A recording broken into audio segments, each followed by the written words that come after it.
quando era bello, si diceva quando era bello.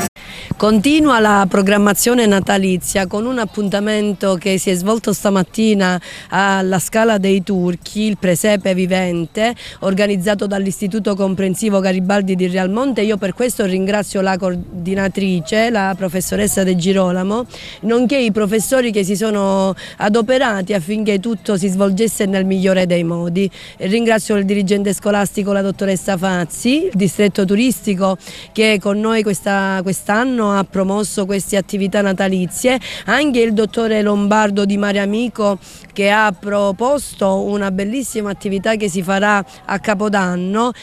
questo nell'ambito di una destagionalizzazione, ecco perché vedete oggi abbiamo quasi 30 gradi, una giornata bellissima, un sole e il Mediterraneo davanti a noi, la Sicilia è questo, il Realmonte è questo e noi vogliamo promuovere queste bellezze e vogliamo che insomma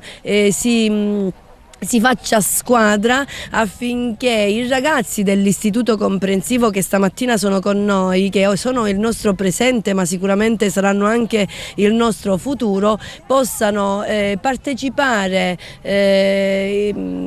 attivamente in tutte le attività che l'amministrazione fa e soprattutto valorizzare il territorio con la cosa più bella che abbiamo, la bellezza.